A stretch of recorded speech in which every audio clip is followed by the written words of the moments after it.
Bharatiya Janata party के senior नेता सरदार सिरसा जी हैं, मैं उनका स्वागत करता हूं। अब मैं निवेदन करूंगा भाई सुधांशु जी से कि आप सबको संबोधित करें। सुधांशु जी। मित्रों, दिल्ली के शराब घोटाले की शराब के खुमार में डूबे हुए भाजपा के कार्यकर्ता की ऑटो में बैठकर पुलिस से तकरार करने वाले स्वघोषित स्वयंभू कट्टर ईमानदार भारत की राजनीति के सबसे नए नवेले और अजब अलबेले किस्म के नेता की कट्टर ईमानदार छवि के ऊपर आज बिजली गिरी है, क्योंकि दिल्ली में विद्युत वितरण कंपनियों की प्रक्रिया में गंभीर भ्रष्टाचार के तथ्य सामने आए। कम से कम इसमें 4 या 5 बिंदु ऐसे हैं जो ध्यान में देने के बाद कोई भी व्यक्ति सहज रूप से निष्कर्ष निकाल सकता है कि एक बड़ा गंभीर और व्यापक भ्रष्टाचार हुआ है। सबसे पहली बात यह कि विद्युत उत्पादन करने वाली कंपनियों का जो बकाया था वितरण कंपनियों पे, जिसके लिए वह दिल्ली सरकार को मिलना था और देनदारी थी प्राइवेट कंपनियों की, परंतु प्रारंभिक बैठकों में ही तकरीबन 3200 करोड़ रुपए से अधिक की उनकी देनदारी को एक प्रकार से वेव ऑफ कर दिया गया। अब यह प्रश्न उठता है कि यह क्यों किया गया, इसके पीछे क्या तथ्य। दूसरा, दिल्ली के नागरिकों को जो छूट देने की बात कही गई, सब्सिडी देने की बात, वो ईमानदारी से पारदर्शिता के साथ क्यों नहीं की गई, जिस प्रकार से केंद्र सरकार दे रही है और दिल्ली में भी एलपीजी की सब्सिडी मिल रही है, अर्थात डायरेक्ट बेनिफिट ट्रांसफर के द्वारा क्यों नहीं दी गई, उसमें बीच में बिचौलियों को क्यों लाया गया। और लाया भी इस प्रकार से गया कि वितरण कंपनियों को यह छूट दे दी गई। ऐसा आपने विचित्र समायोजन, this type of peculiar financial agreement you might have not witnessed anywhere in the country, कि जो उनकी देनदारी थी, जो उनका ड्यू था, उसको कहा गया कि आप सब्सिडी में से एडजस्ट कर लीजिए। इसका अर्थ यह हुआ कि जनता को सब्सिडी देना नहीं था, उस माध्यम से अपने कुछ लोगों को लाभ पहुंचाना उनका मकसद था। तीसरा बिंदु यह कि जब लेट फी के नाम पर प्राइवेट कंपनियों को 18% वसूल करने का अधिकार दिया गया, तो वही कंपनियां लेट फी के लिए दिल्ली सरकार को केवल 12% ही क्यों दे रही थी। ये 6% का मुनाफा कहां जा रहा था, और एक अनुमान के अनुसार पिछले कुछ वर्षों में मिलाकर इससे 8000 करोड़ रुपए से अधिक का लाभ उनको प्राप्त हुआ। तो मानी हुई बात है, ये पैसा कहां गया और किसने इसको किस रूप में यूज किया। क्योंकि पुनः मैं कह रहा हूं, जनता से 18%, सरकार को डिपॉजिट 12%, ये बीच में 6% कहां जा रहा है।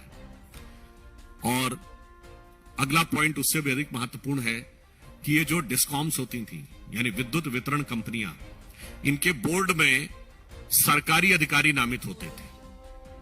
उसकी बजाय पहली बार आम आदमी पार्टी ने अपनी पार्टी के 2 पदाधिकारियों और अपने सांसद के एक बेटे को नामित किया।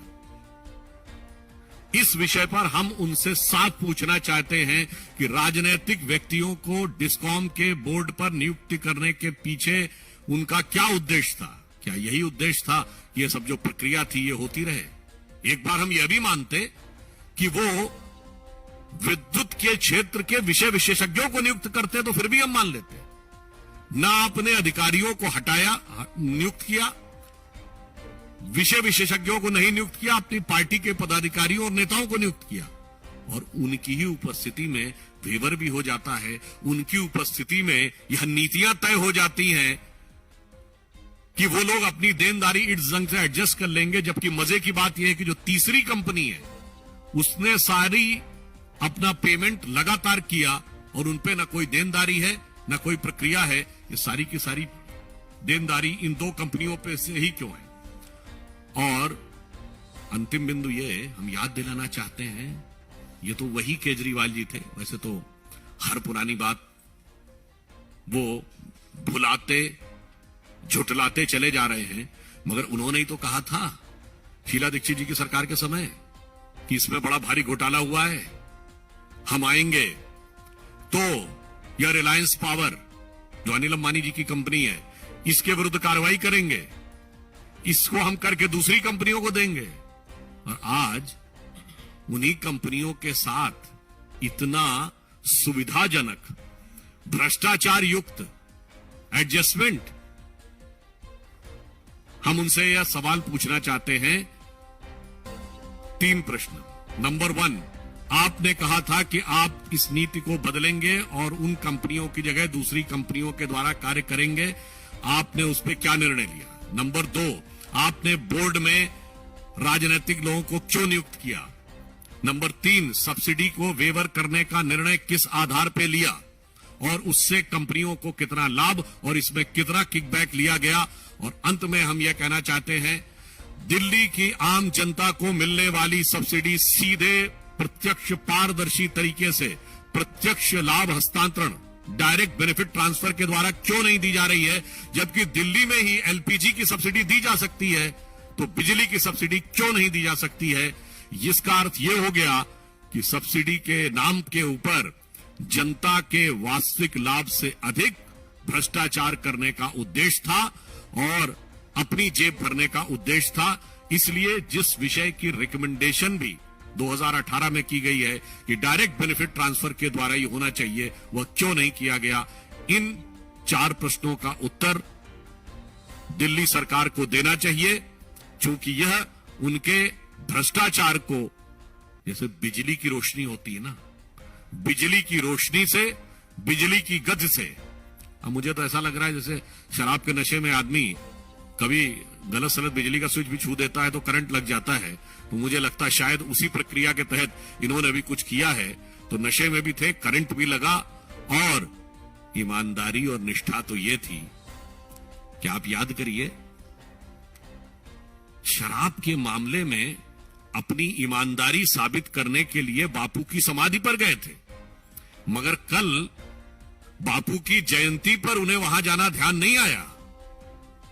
और ऐसे विचित्र पार्टी है जो एलानिया कहती है कि मेरे विधायक टिकाऊ नहीं बिकाऊ है और बगैर खरीदार बताती है कि बिकाऊ है, और फिर बापू की समाधि पे जाकर शराब के नाम की अपनी शपथ लेती है और उनकी जन्म जयंती के ऊपर, जो कि ऑफिशियल प्रोटोकॉल है, ये उनकी इच्छा का विषय नहीं है, ये औपचारिक प्रोटोकॉल का विषय है, वो भी नहीं करती है।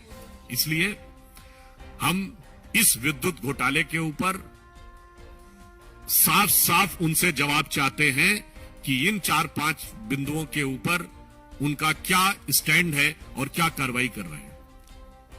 बहुत बहुत धन्यवाद। अब मैं निवेदन करूंगा आदरणीय प्रदेश अध्यक्ष श्री आदेश गुप्ता जी से कि आप सबको संबोधित करें। आदेश जी। सभी को मेरा नमस्कार।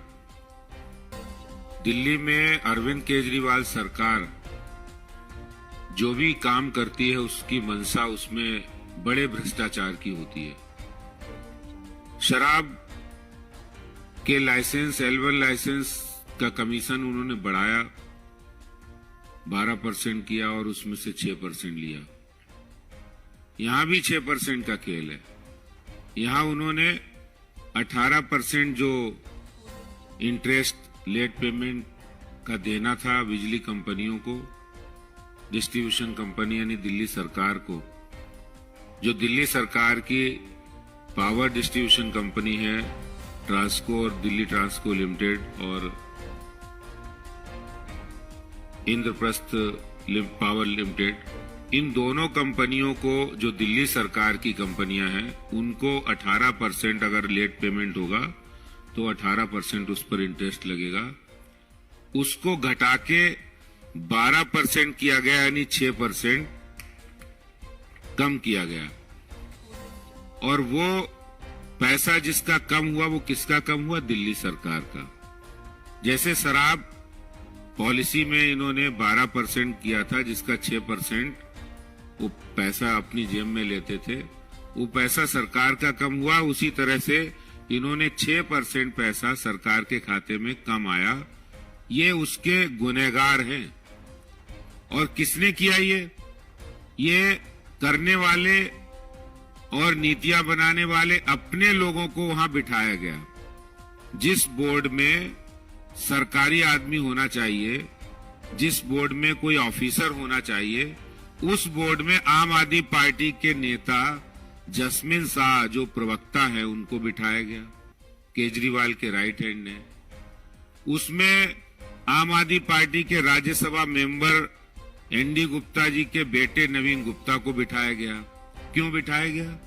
इसलिए बिठाया गया कि आप जाइए और वहां जाके इनका लोन माफ करिए, इनका इंटरेस्ट माफ करिए और फिर चोर दरवाजे से उसमें से कमीशन लीजिए। ये मोडस ऑपेंडी, ये कार्य करने की नीति अरविंद केजरीवाल की अब स्पष्ट हो गई है कि अपने लोगों को उन जगह पर बिठाओ, आम आदमी पार्टी के लोगों को, और फिर वहां से जो मोटा माल हो वो कमीशन अपने पास ले आओ। जैसे इन्होंने 3239 करोड़ रुपए तुरंत माफ कर दिया। इसीलिए माफ किया कि भाई उसमें से उनको मिलने वाला है। अब सवाल है जांच होगी कितना मिला, 20% मिला, 40% मिला, 60% मिला। लेकिन बिना कोई सेटिंग के 3239 करोड़ रुपए जो दिल्ली सरकार के खाते में आना था, उस पैसे को माफ करके दिल्ली सरकार ने एक बहुत बड़ा गुनाह किया है। और मैं आपको बताना चाहता हूं, बिजली के मुद्दे हमने कई बार उठाए हैं। दिल्ली में गंभीर मामला फिक्स चार्ज का है। फिक्स चार्ज का मामला इतना गंभीर है, इतनी बार मुद्दा उठाए, लेकिन आज तक अरविंद केजरीवाल का कि कान में जू नहीं रेंगा। दिल्ली के अंदर सारी जो बिजली है वो 5,500 मेगावाट से 7,000 मेगावाट कैपेसिटी है। यानी जब कम डिमांड होगी तो 5,500 मेगावाट होगी और जब हाई डिमांड होगी तो 7,000 मेगावाट होगी। इससे ज्यादा बिजली कंपनियों की डिस्ट्रीब्यूशन करने की औकात ही नहीं है। यानी जो उनका इंफ्रास्ट्रक्चर है वो इससे ज्यादा नहीं है। लेकिन दिल्ली सरकार के शय पर, उनके संरक्षण में यही बिजली कंपनियां उपभोक्ताओं से फिक्स चार्ज के नाम पर 22,700 मेगावाट के पैसे वसूल कर रही है। हर साल 11,000 मेगावाट अधिक, 11,000 करोड़ रुपया अधिक वसूला जा रहा है दिल्ली के मासूम उपभोक्ताओं से, जो बिजली के बिल अदा करते हैं। उनके घरों पर जो 2 किलोवाट इस्तेमाल करते हैं उनको एक ही महीने के बाद 4 किलोवाट का फिक्स चार्ज आएगा, फिर अगली बार 6 किलोवाट का आ जाएगा और ये बढ़ता रहता है, कभी कम नहीं होता है। जबकि नियम है कि हर 3 महीने में उसको रिव्यू किया जाए कि अगर उसकी एमडीआई कम है, अगर जो कंजम्पशन कम है तो उसको कम किया जाए, ज्यादा है तो ज्यादा किया जाए। लेकिन बिजली कंपनियां सरकार की मिलीभगत से फिक्स चार्ज के नाम पर 11,000 करोड़ रुपए अधिक वसूल कर रही है और फिर उनसे हिस्सा पत्ती ये जस्मिन शाह और नवीन गुप्ता जैसे लोग अंदर बैठ के कर रहे, सरकार की दलाली करने का काम वो लोग कर रहे हैं। ये आम आदमी पार्टी का ये काम करने का तरीका, अपने लोगों को वहां बिठाओ और फिर दलाली करो। और मैं बताना चाहता हूं कि दिल्ली की जनता इनके लिए क्या है। तिलक विहार से बड़ा कोई उदाहरण नहीं हो सकता है। तिलक विहार वो कॉलोनी है 84 के जो विधवाएं हैं, जो लोग मारे गए थे और वो विधवाओं की कॉलोनी बनाई गई थी। उस कॉलोनी में अरविंद केजरीवाल, वहां के विधायक 2-2 बार जाके कह के आए हैं कि हम आपको यहाँ पर बिजली सब्सिडी देंगे, यहाँ पर हम आपको बिजली माफ करेंगे।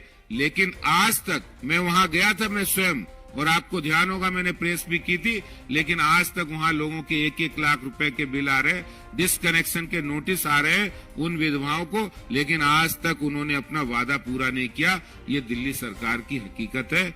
इनका तो एक ही मतलब है कि ये कमाई कैसे करे, उसके लिए नए नए तरीके इजाद करे और नए नए तरीके इजाद करके हजारों करोड़ रुपए अपनी पॉकेट में भरे, यही एक मकसद है जिसके लिए आज भारतीय जनता पार्टी ने मुद्दा उठाया है। ये बेहद गंभीर मसला है। जो बातें श्रीमान सुधांशु जी ने कही हैं, उन बातों का जवाब केजरीवाल सरकार को देना होगा। धन्यवाद अध्यक्ष जी। अब मैं निवेदन करूंगा शेषाद्रि जी से कि आप सबको सबूत करें। शेषाद्रि जी। देखिए,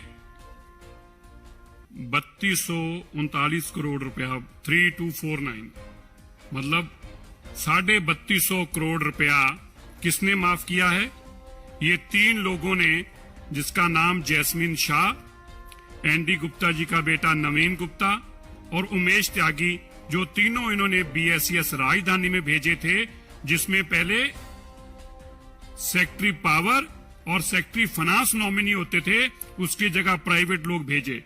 और दूसरी बीएसईएस यमुना में भेजा इन्होंने नवीन शाह को, जैस्मिन शाह को, नवीन एनडी गुप्ता को, और साथ में तीसरे जेएस देसवाल को। और कितना कितना पैसा माफ किया ये देखिए, ये बोर्ड की मीटिंग के डॉक्यूमेंट्स हैं, और देखिए कितना कितना पैसा माफ किया।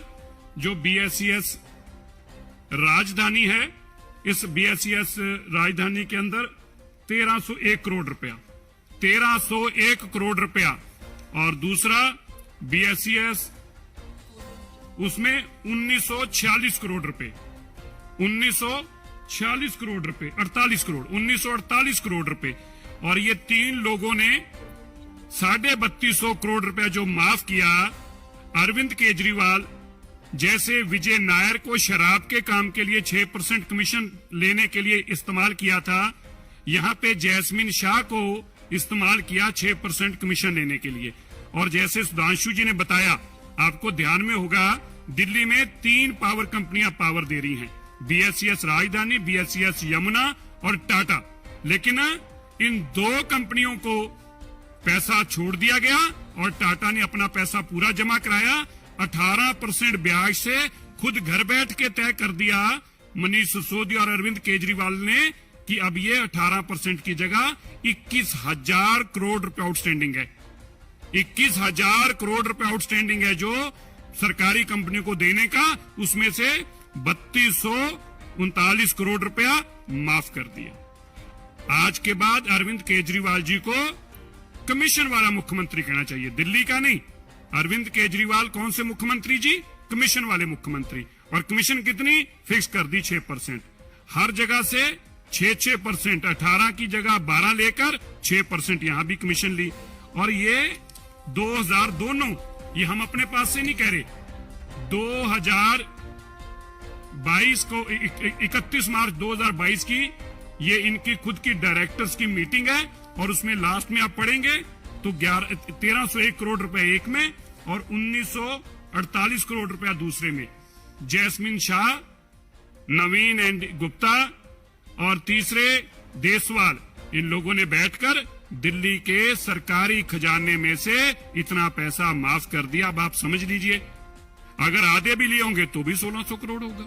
अब हम तो क्या बताएंगे, खुद ही बता देंगे कितने पैसे लिए हैं। लेकिन एक बात क्लियर हो गई, जैसे दिल्ली में कमीशन का घोटाला था, 12% 2% से बढ़ाकर 12% कर दी थी, यहाँ पे 18% से कम करके ब्याज खुद ही उठा के 12% कर दिया। 6% का दिल्ली के लोगों के ऊपर 3200 करोड़ रुपए का ये बहुत बड़ा जो चूना लगाने का काम किया है अरविंद केजरीवाल के और इन 3 मित्रों के माध्यम से किया है, जैस्मिन शाह, नवीन एनडी गुप्ता और देसवाल। और अब अरविंद केजरीवाल जी को और मनीष सिसोदिया को जरूर जवाब देना होगा कि ये इतने 100 करोड़ रुपया कहां है, किस किस ने इसमें बांट की, कहां कहां से ये पैसा लिया गया और किस किस जगह पे इस पैसे को पचाया गया। ये जानकारी पब्लिक की ना हो सके, इसलिए इन्होंने सरकारी डायरेक्टरों को निकालकर, जो कि सरकार के पावर मिनिस्टर और पावर सेक्रेटरी और फाइनेंस सेक्रेटरी होते थे, उनकी जगह अपने प्राइवेट लोग डालकर और इन कंपनियों को लूटने का काम किया है। ये काम दिल्ली की सरकार ने किया। जैसे अभी कहा गया, मेरे से पहले प्रधान जी ने बताया, सुधांशु जी ने भी, इनका काम मात्र लूटना रह गया। दिल्ली को लूटो और जेबों में पैसे भरो। कट्टर बेईमान, कट्टर बेईमान। धन्यवाद। किसी को प्रश्न? संदीप जी।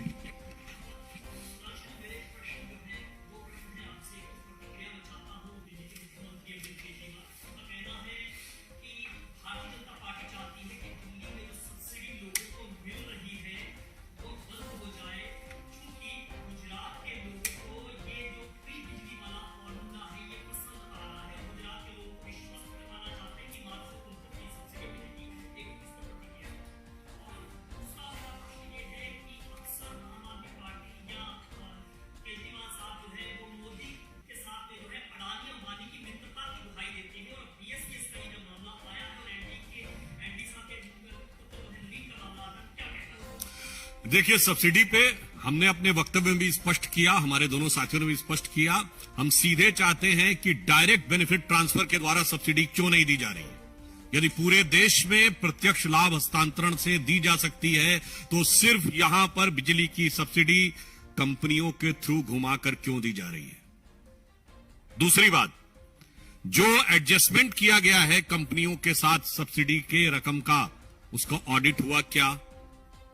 ईयरली ऑडिट होना चाहिए, वो ईयरली ऑडिट रिपोर्ट प्रस्तुत कर दें।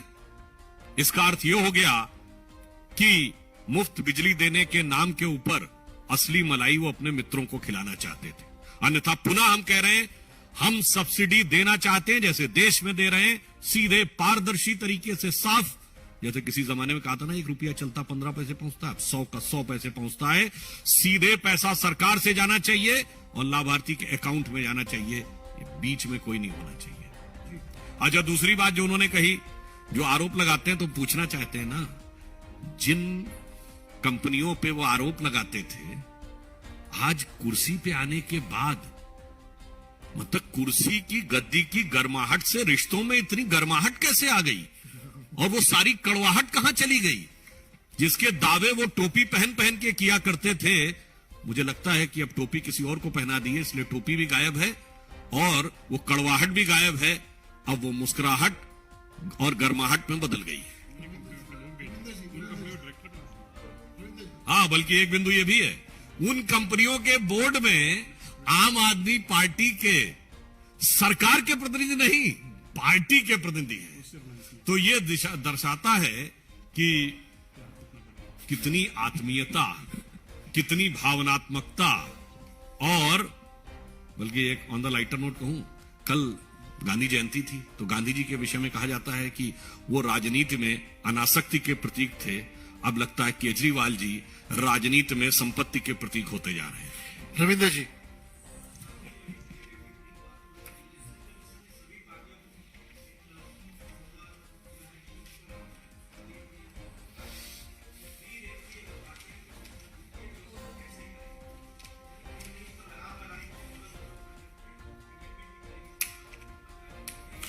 देखिए, चुनाव आयोग अपने चुनाव के सही सुचारू संचालन करने के लिए पूर्णतः एक स्वायत्त संस्था है, तो उसके किसी भी निर्णय करने के लिए वो स्वतंत्र है और हमें चुनाव आयोग की कुशलता और विश्वसनीयता दोनों में पूरा यकीन है। जी,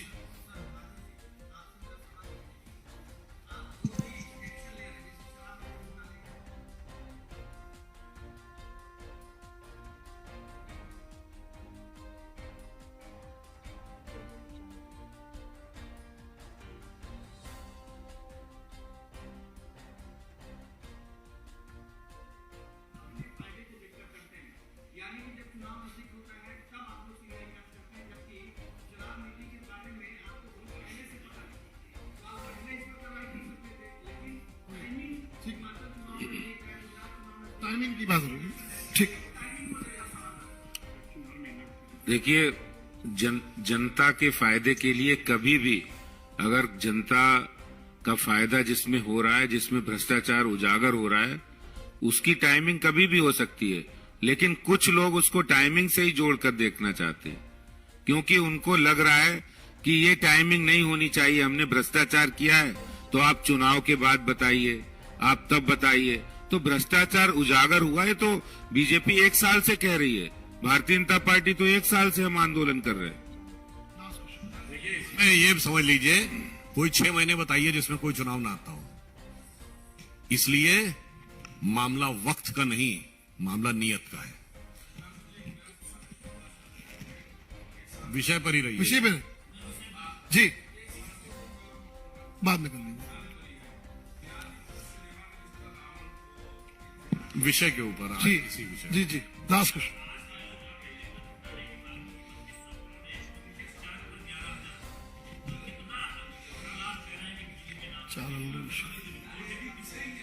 देखिए, अभी लाइट पड़नी शुरू हुई है, अभी तो कहा नहीं जा सकता जो जो लाइट अंदर घुसेगी तो कितनी कितनी इस काजल की कोठरी में से क्या चीज निकलेगी, ये तो जांच के बाद पता चलेगा। मगर हमारा उनसे जवाब ये है, ऑडिट, डायरेक्ट बेनिफिट ट्रांसफर, अपने आदमियों की नियुक्ति और सब्सिडी का प्राइवेट कंपनी के साथ सेटलमेंट, इन चार का तो उत्तर दे दें, ये तो नीतिगत विषय है।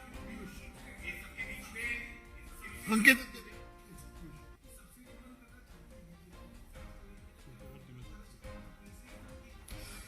इसका मैंने उत्तर दिया ना, हम डायरेक्ट बेनिफिट ट्रांसफर के थ्रू देना चाहते हैं, जैसे पूरे देश में दे रहे हैं पारदर्शी तरीके से। हमारा सवाल यह है कि सब्सिडी के बीच में ये बिचौलिए कहां से आ गए?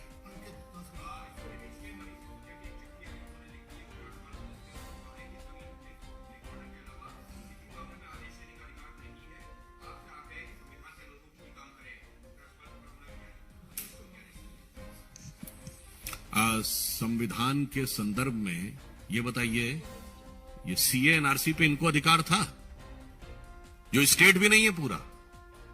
और मैं पूछना चाहता हूं, नागरिकता के बारे में तो किसी को अधिकार ही नहीं है किसी राज्य को अपना कानून बनाने का, और उसके खिलाफ में बोल रहे थे। और ये बताइए, करप्शन तो छोड़िए, इनसे संविधान की बात करते हैं तो विश्वास मत कब होता है? जब कोई अविश्वास प्रस्ताव लाया जाता है। बगैर अविश्वास के विश्वास मत, ऐसा सुंदर उदाहरण 26 जनवरी के दिन धरना प्रदर्शन। इसलिए यहां पर सिर्फ यह बात यह है, संवैधानिक की बात के साथ साथ हमें नैतिक जवाब भी चाहिए। भ्रष्टाचार पर वह नैतिक जवाब दें, न तकनीकी आधार पे और न कानूनी आधार पे तिनके की ओट में पहाड़ को छुपाने की कोशिश न करें।